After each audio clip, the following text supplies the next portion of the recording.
sampaikan kebenaran.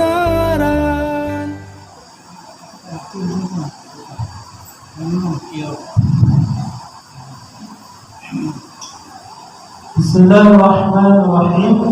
Assalamualaikum warahmatullahi wabarakatuh. Waalaikumsalam warahmatullahi wabarakatuh. Alhamdulillahilladzi hadana lihadza wa ma kunna linahtadiya laula an hadana Allah. Asyhadu an la ilaha illallah wahdahu la syarika lah wa asyhadu anna Muhammadan 'abduhu wa rasuluhu la nabiyya ba'dahu. Rabbi israh li sadri wa yassir li amri wahlul 'uqdatam min lisani yafqahu qawli. Mari kita bersama-sama bersyukur kepada Allah Subhanahu wa taala karena sampai pada malam hari ini kita masih diberikan oleh Allah begitu banyak nikmat dan kesempatan sehingga kita bisa beraktivitas, dan insyaallah nantinya setelah tausiah ini kita akan melaksanakan sholat tarawih secara berjamaah.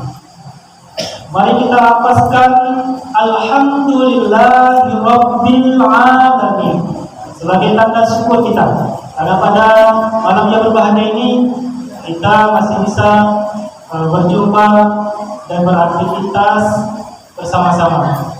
Kemudian bersalawat kepada Nabi dengan melafazkan Allahumma shalli ala sayyidina Muhammad wa ala ali sayyidina Muhammad. Baik Bapak Ibu, mudah-mudahan kehadiran kita di masjid ini Allah nilai sebagai nilai jihad, karena mungkin banyak sinetron yang kita tinggalkan, film-film yang kita tinggalkan. Jadi itu termasuk hitungan jihad besar badannya itu kok, ya nggak kok? Tapi kalau kita pergi ke masjid, kita lebih memilih untuk pergi ke masjid menunaikan amal ibadah, maka disitulah letak naiknya derajat seorang hamba. Insyaallah. Bapak Ibu, Masjid Al-Huda yang sama-sama insyaallah dimuliakan oleh Allah Subhanahu wa taala. Adapun judul kita pada malam hari ini adalah bertetangga. Disebutkan dalam kitab Al-Fathul Mubin. Berkata seorang imam yang bernama Ibnu Hajar Al-Haytami. Dia mengatakan tetangga itu yang pertama adalah kafirun. Kafirun bukan kafir Ustaz, yang kafir. Jadi orang kafir itu juga termasuk dalam definisi tetangga. Ya enggak Bapak Ibu? Kira-kira di sekeliling rumah kita, mungkin Bapak RT tahu, Pak RW, mungkin tidak semuanya Islam. Ada juga mungkin yang non-Islam. Tapi di dalam Al-Quran disebut non-Islam itu adalah kafir. Orang kafir itu juga tetangga kita rumahnya. Yang kedua, wal muslimun. Nah, ini baru kita. Muslim. Nah, tetangga kita itu orang yang muslim, itu juga termasuk tetangga kita. Dan yang terakhir, wal muslimun qaribun. Dia Islam dan dia juga merupakan kerabat, saudara, family, orang terdekat kita. Itu yang disebut dengan tetangga. Jadi bukan hanya orang Islam saja tetangga kita, ternyata orang kafir pun yang non Islam juga tetangga kita. Karena diriwayatkan dalam suatu hadis. Di dalam suatu hadis ada sahabat Nabi yang bertanya, "Ya Rasulullah, ibuku tidak Islam. Dia ingin berjumpa denganku. Dia belum masuk Islam, tapi anaknya sudah masuk Islam. Apakah boleh aku bersilaturahim dengannya? Apakah aku boleh berjumpa dengannya?" Kata Nabi, "Silahkan. Tidak masalah, sambunglah silaturahim. Silakan berjumpa dengannya." Kemudian bertanya lagi kepada Nabi, "Apa fiha?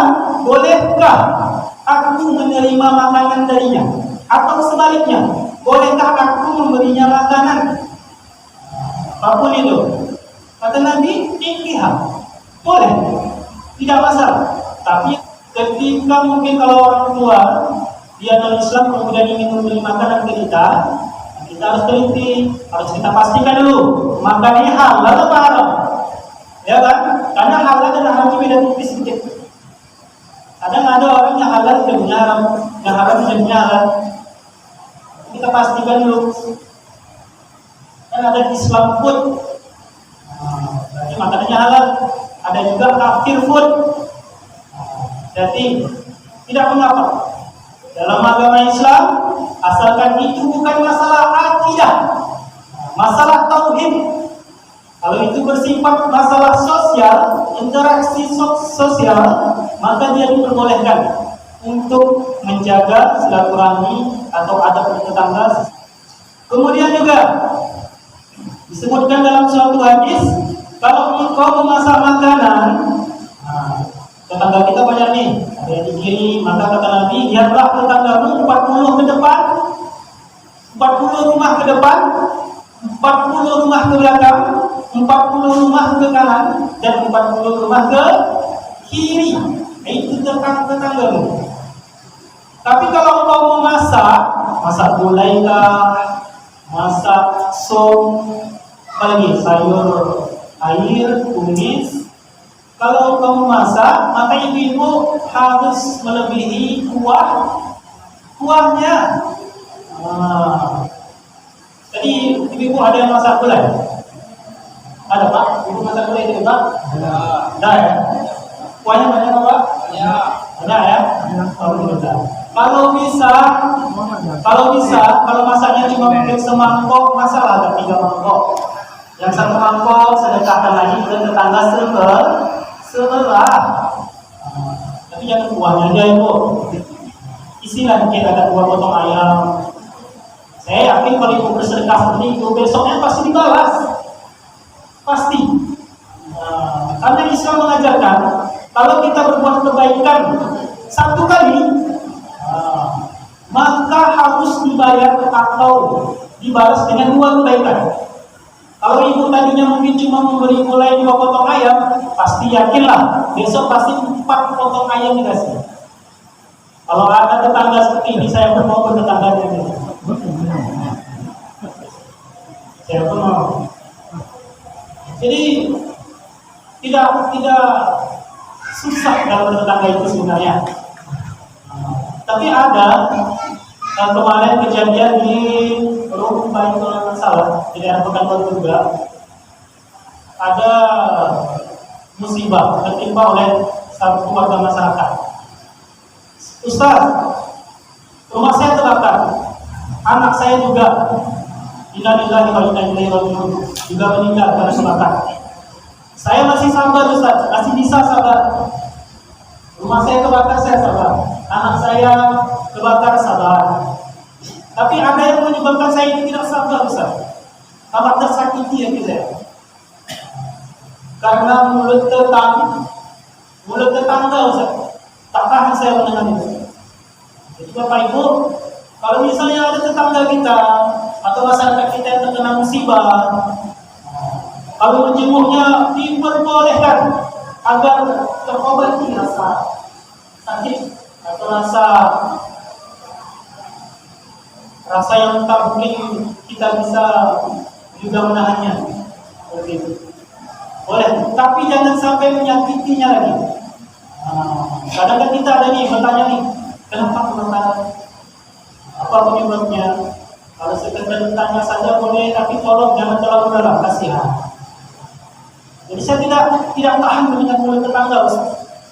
Jadi jangan sampai kita menjadi penyebab orang menjadi tidak betah atau tidak nyaman atau tidak suka atau semakin tersakiti hatinya oleh mulut kita.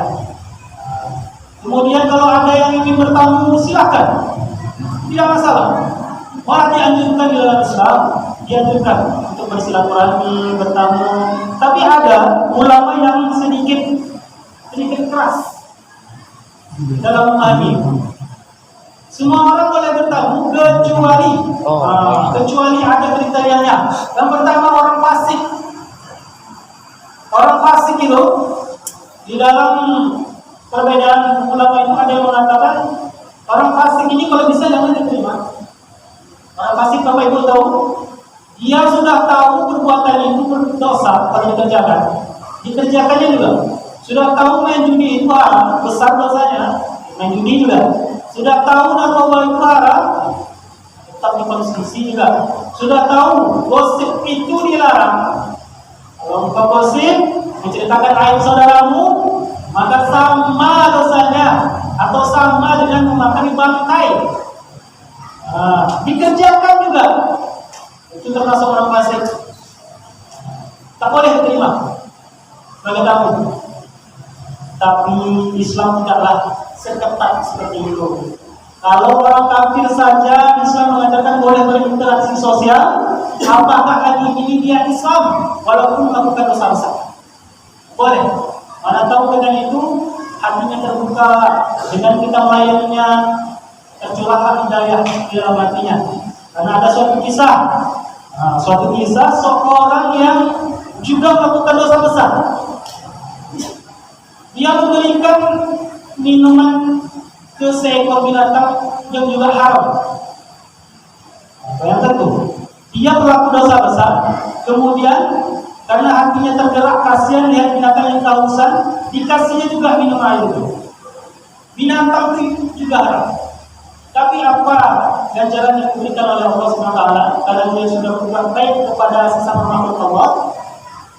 Dia juga termasuk orang yang masuk ke dalam surga. Jadi barang siapa yang memuliakan tetangga, berbuat baik kepada tetangga, apalagi ingin bulan Ramadan, di ujung bulan Ramadan, tadi MC sudah mengatakan membayarkan zakat, kalau bisa sebelum mudik, sebelum lebaran, ayo berbayar zakat. Benar itu, karena apa? Zakat ini juga termasuk salah satu cara untuk menolong tetangga. Tetangga kita ada yang miskin, ada yang mungkin dalam kehidupan susah, apalagi bulan Ramadan ini. Kita berzakat. Bapak Ibu, silakan berzakat kepada panitia Ramadan Masjid Al-Huda ini. Mudah-mudahan apa yang berzakati Allah balas dengan rezeki yang berlipat ganda. Orang yang membayar zakat itu ada hitungannya. Haulnya, pada zakat mal, haulnya itu 1 tahun. Hisapnya berapa? Kalau dia punya emas 85 gram emas, sudah wajib keluarkan zakat tuh. Jangan disimpan-simpan, Pak, Bu. Ibu ini banyak hiasan nih. Dia disimpan nih. Keluarkan zakat dulu. Kalau tidak nanti berbahaya. Ancaman Allah itu ada, pasti ada. Mereka kaya Ustaz, punya mobil, punya anak, kerjanya luar biasa, tapi hidupnya aman-aman aja Ustaz. Baik-baik aja, ada dia berzakat. Itu disebut sebagai istidraj. Allah biarkan mereka dalam kekayaan, Allah biarkan kehidupannya dalam kesenangan. Tapi ingat, istidraj itu azab yang ditunda. Kapan diterimanya? Di akhirat akan menerima Bapak Ibu. Mudah-mudahan dengan pencerahan yang sesingkat ini, mudah-mudahan Bapak Ibu mengerti bagaimana nantinya kita hidup dalam bertetangga. Karena hal ini adalah salah satu yang diajarkan oleh Nabi Muhammad SAW. Sampai-sampai Nabi Muhammad itu berkata, saking seringnya malaikat itu menyampaikan ayat tentang tetangga, sampai-sampai Nabi mengatakan, aku sangka tetangga itu kalau dia meninggal, aku bisa mewarisi harta. Saking seringnya malaikat menyampaikan ayat tentang tetangga. Begitu banyaknya Bapak Ibu. Apalagi Nabi ini kalau dalam kehidupan, baik itu tinggal di kota Madinah, di kota Mekah, sangat menjaga hubungan dalam interaksi sosial, baik itu sesama yang beragama Islam ataupun non-Islam. Mudah-mudahan bisa kita mengambil hikmah pada malam hari ini. Kita ambil hikmahnya, pelajarannya. Mudah-mudahan bermanfaat. Karena mungkin ini udah pas 15 menit lewat mungkin. Ceramah itu tidak perlu panjang Pak Bu. Panjang-panjang nanti ditimbang ngantuk. Lu tak masuk lagi kajinya. Biar pendek tapi kena, terus bisa kita praktekkan dalam kehidupan sehari-hari. Terima kasih Bapak Ibu. Kalau ada salah silap saya mohon maaf. Mudah-mudahan bermanfaat. Terima kasih.